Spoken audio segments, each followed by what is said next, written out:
All right, everyone, welcome back to the podcast. I'm pumped. Today we're talking about something that is super important for any kind of organization, and I think a lot of people miss this and assume that there are other things at play when really this is kind of the main trick behind any successful organization. Lisa, are you excited?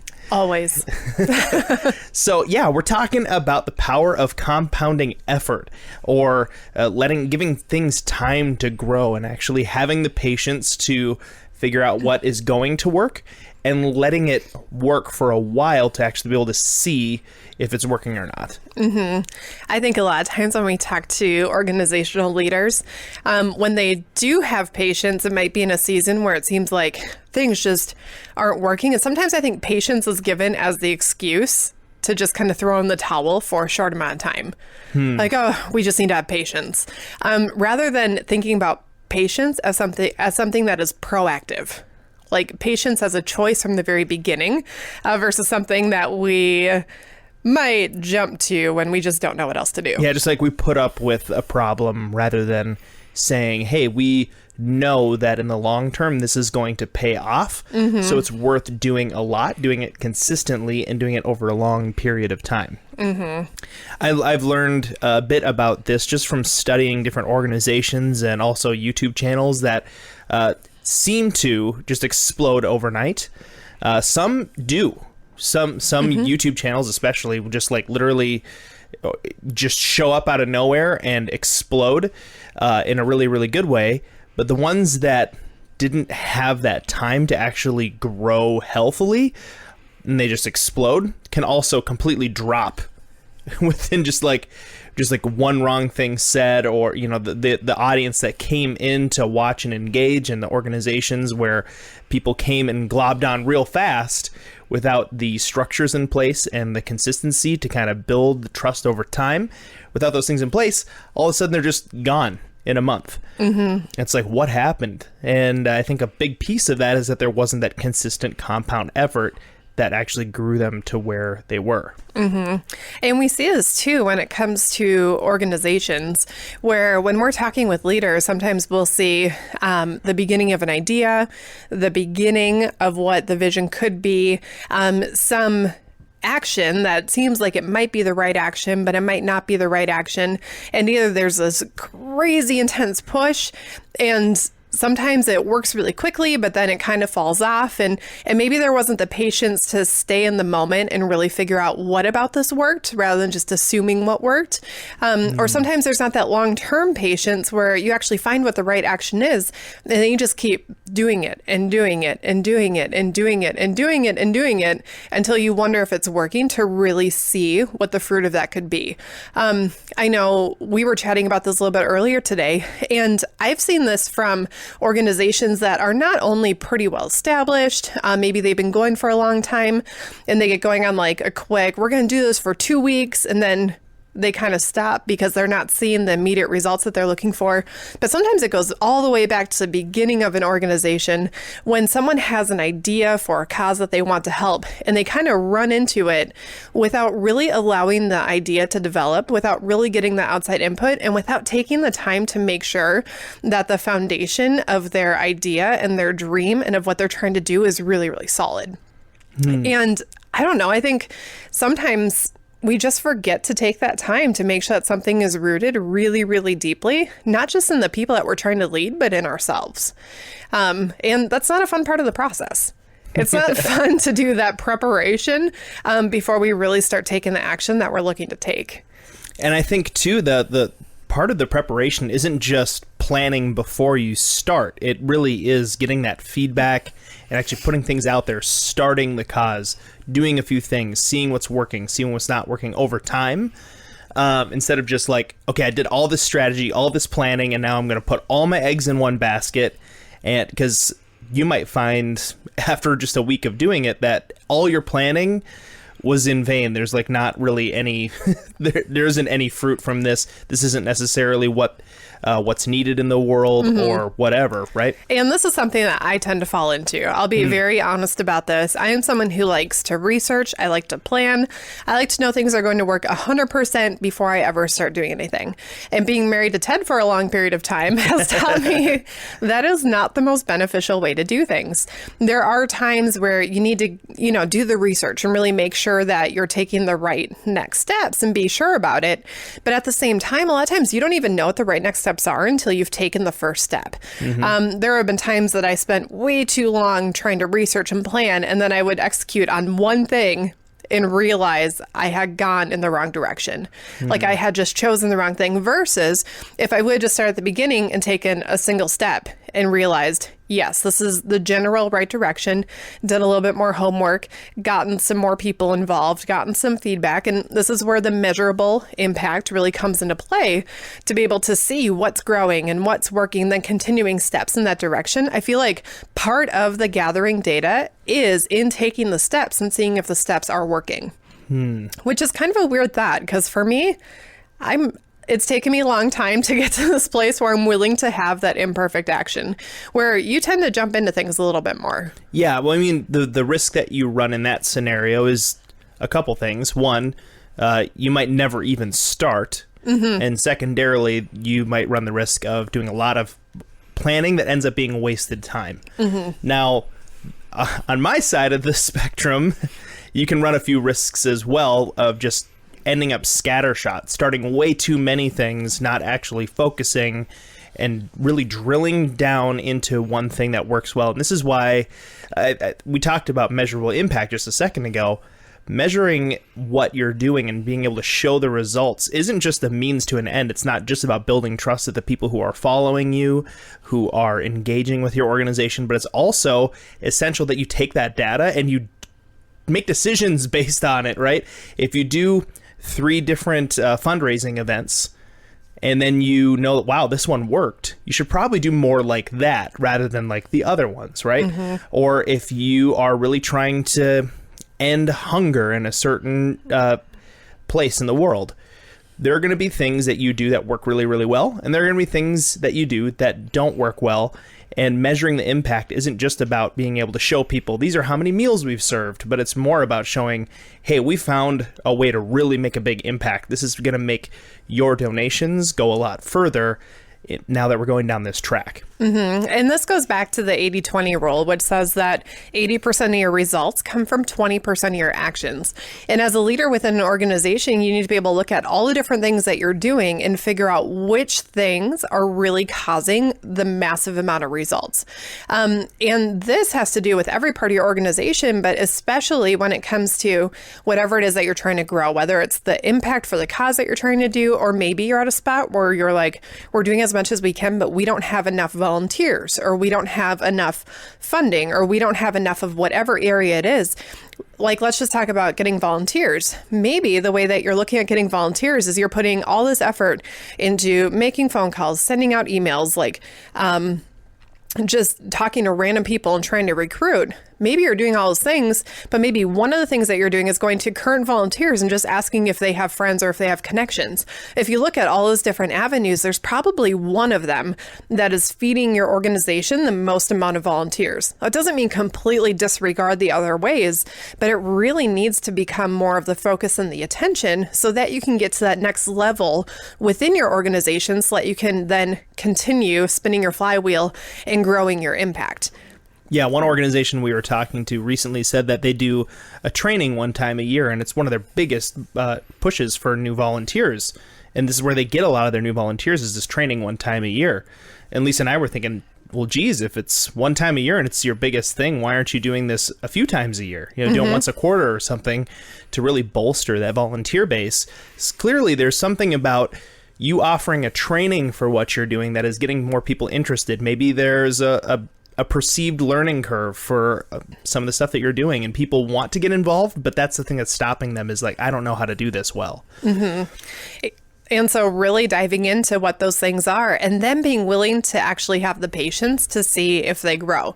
If an organization is doing a training one time a year and they suddenly bump it up and say, let's do it once a quarter, after that first quarter, it might not seem like there's a whole lot of change, because you've essentially, after that one event, gotten the same number of volunteers you would have if you did it once a year. It was one time, which means you have to do it a second time and see how that one goes, and possibly a third time, and see long term if it becomes more beneficial to your organization, and really measure that impact versus what you were doing previously. But that takes patience. And I know sometimes as leaders, we like to just run at things, do the new thing, and don't always enjoy saying, I'm going to start something in 12 months from now, see how it's going. Last summer, there's this tree in our backyard, and we started noticing like these weird lime-looking fruits on it. We live in Minnesota. Like, limes don't grow in Minnesota. Limes don't grow here. But they look just like limes. I'm like, what the heck is this? And I pulled one off the tree, and I like cracked it open. There's like this weird like membraney looking thing on the inside. I'm like, what the heck kind of thing is this? And I looked it up, and I finally found out it's a walnut tree growing in our backyard. And we called the previous owners because we're friends with them, and we said, hey, like, do you know there's a walnut tree in the backyard? They're like, what? A walnut tree? And I'm like, yeah, it's a walnut tree, like, growing in the backyard. You didn't know? And they're like, no, we've never seen walnuts on that. And then I was like, well, we've lived in this house 4 years. I've never seen walnuts either. And that was like, this house, from when they owned it, at least that tree is 20 years old. And I'm thinking to myself, geez, if someone was trying to grow walnuts and they said, hey, you know what, if this tree isn't producing walnuts in 5 weeks or a year or even 10 years, chop it down, start over, all you're doing is going to be, prolonging the time it takes to get walnuts to actually show up. And I think that a lot of organizations do that. They don't see fruit right away, although if they were able to look at and know what they're trying to accomplish and know what the beginning phases of that look like, they could go, hey, this is a walnut tree that is a year old. This is what it's supposed to look like. This is how it's, how its leaves are supposed to be growing or whatever. I don't know much about trees, as can be attested by the fact that I thought I had limes growing in my backyard. In Minnesota. But it's so essential to know enough about what you're trying to build to be able to see the early signs of success. Mm-hmm. And I think part of that, I mean, if we're looking at that tree in the backyard, I don't know if it was intentionally planted. I don't know if it just kind of somehow ended up there. But the fact Someone is, was eating walnuts one day and one happened to just fall on the ground. And the tree started growing. But let's say someone said, I'm intentionally planting a walnut tree. And a little bit later, it wasn't bearing fruit. It hadn't grown enough. It wasn't doing the stuff. I think a lot of times as leaders, we look at what we initially planted. We don't give it time to mature. We think that we just lost our investment. And so we then go and start digging it up. Mm-hmm. And the fact is, if you're trying to grow something in a garden, you're never going to dig up all the seeds that you planted successfully. It's just not going to happen. And so sometimes there's that short term, it almost feels like a loss. And then we wonder, did I just lose some possible investment capital?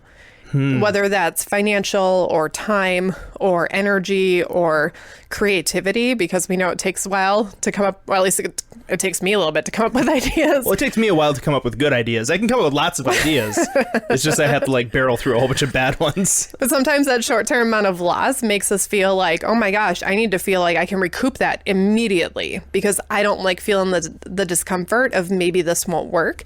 And so we take the short-term, maybe I can regain this, maybe I can dig it up, maybe I can just get a little bit and feel a little bit better for this week. And we don't realize that we're sabotaging our ability to grow 12 months from now. Wow. And it's so hard when we see this in organizations because we've been through enough cycles just over the years when, we were at a church when we were in our teens. We were at a college thing in college that was so redundant. Other ministry that we've done, helping other organizations. And I think it's just common for leaders to assume that the results should be instantaneous. And in the process of trying to get instantaneous results, we kill the thing that could be feeding us a year from now. Right. No, I think that's huge because a lot of times we sacrifice the long-term gains for a short-term feel-good result. Mm-hmm. I don't know if we've really talked about J-curves much on the. I don't think so. On the podcast, but there's this concept, and Jesus talks about it in the Bible. If you're familiar with, he says something in order for a seed to grow, it has to die first. It has to be buried. It has to actually look like it's dead for a while in order for it to be able to grow, and then it can produce lots and lots of fruit. But this is a principle that's true everywhere in life, right? There is going to be an initial investment of your money where you don't have it in your pockets. And then it grows over time into more. There's going to be an initial investment of your time or initial investment of casting vision over and over and over again. And it's going to feel like you just wasted that time. But that's the starting phase of anything that's going to grow going forward. Yeah, if you think about it like a J, like that initial, it sweeps down first and then it goes up really, really high. I think this happens when organizations, especially when they're trying to get other people on board, sometimes that initial J curve is just the resistance of the people within your organization to want to change. Because we've seen it, and we have a business thing that we've done where a change will happen and there's that initial, no one really wants to do it. You get a lot of pushback. Eventually people kind of see how it might work. And then they start to grab onto the idea, and then you start to see the results. But you don't see the results until you've walked through the discomfort of people liking how things have been done for years and years and years. Yeah, even if they're not effective. And then another thing that we see very often is a reverse J curve, where there's an immediate like, hey, we can just do this quick thing to get a boost, but it ends up hurting your trust over time with the people who are following you or paying attention or whatever, and it ends up shooting down. So, for example, you think about like a salesperson, right? Who's like, I just need to make this sale. And they push and they push and they push and they push and they finally convince somebody to buy. And now that person's got buyer's remorse. And guess what? They don't come back. So now you don't have a return customer 5 years from now, where if you were less pushy in the beginning, you might not make as many immediate sales. But over time, you have these people that you have built trust with, and they're going to come to you when they actually feel like they need that product. And the same thing happens with organizations, where it's like, hey, we need X amount of volunteers for this weekend, and we're going to push people so hard that they quit in a week, right? Well, that's a reverse J curve. You got this great number of volunteers for the weekend, but then all of a sudden your event's over, and now they're like, I don't want to help out again for another year. Yeah, they don't want to help out and maybe they never even year. come back at all. Or that's when the phone goes silent and they're like, I'm just not going to see this text because... Yeah, well, you get ghosted. Yeah. you get ghosted. Another one that I was thinking about, I totally lost my train of thought. All right, you talk. Sounds good. Well, I was just thinking about how can we pinpoint, are we in a pattern of trying to do reverse J curves, or are we in a pattern of doing good J curves, right? Where things feel like they're going to die for a little bit in order to produce results. And I think that immediate feeling is probably one of the biggest flags that you can look at, right? Does this feel like really good in the moment because you had one successful thing that you pushed really hard and you degraded some trust and you kind of tried to take shortcuts in order to get this thing? Or are you saying, you know what, we're going to do this the right way. We're going to actually take our time to make sure we're building relationships correctly and helping the people we're trying to help.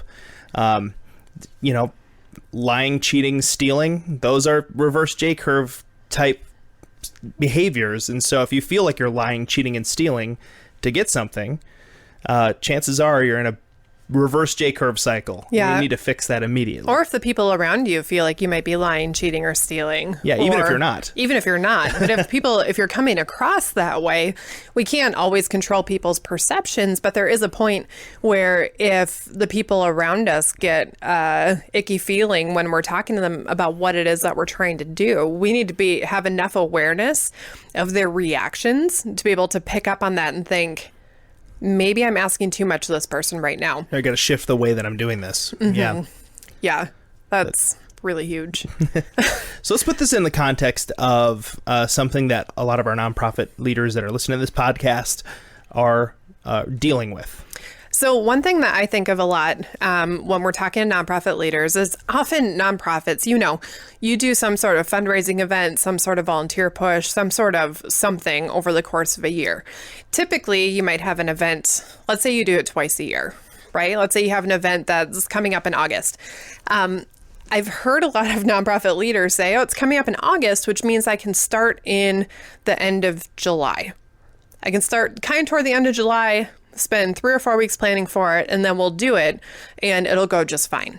But what they don't necessarily realize is when you're trying to do something in a compressed amount of time, yes, pressure sometimes forces us as leaders to get more done and to get quicker results.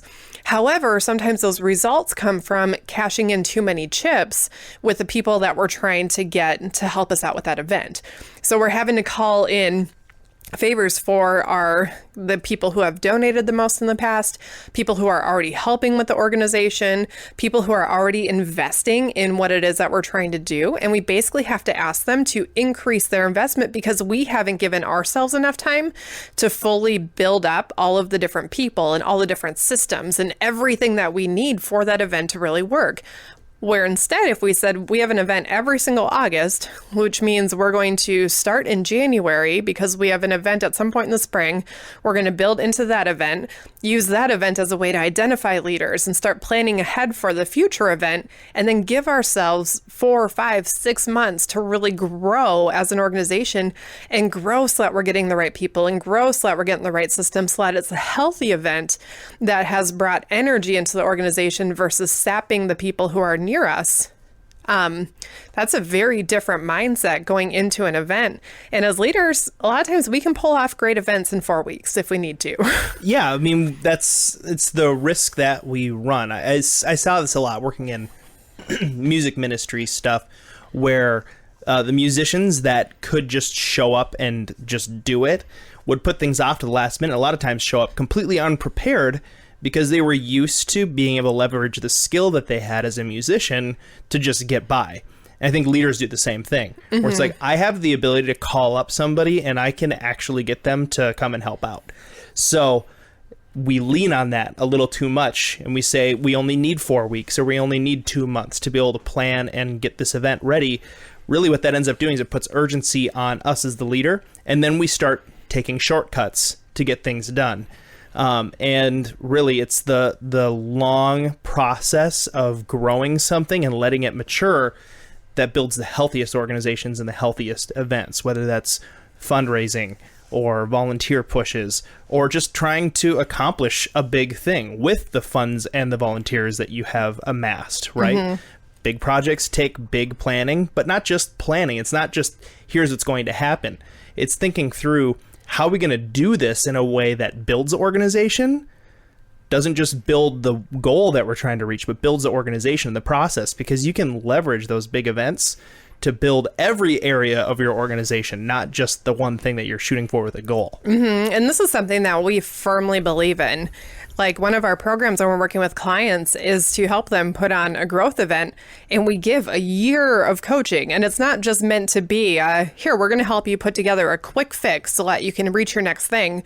But it's like, we understand what it takes to really build something long term that's not only sustainable, but actually grows and gets your people in the place where they are growing too, so that the organization's weight doesn't just fall on your shoulders. And it's so hard when we see organizations that go for this quick fix, do the reverse J curve. And we look and we're like, man, yeah, you had a great event and it felt good for you in the moment, but you just lost a lot of leverage that you had simply because you didn't give yourself the time and the patience and the mindset to really allow it to grow and to mature into something that can stand without you. And I don't know, I think part of that is really having that mindset of the legacy needs to outlive us.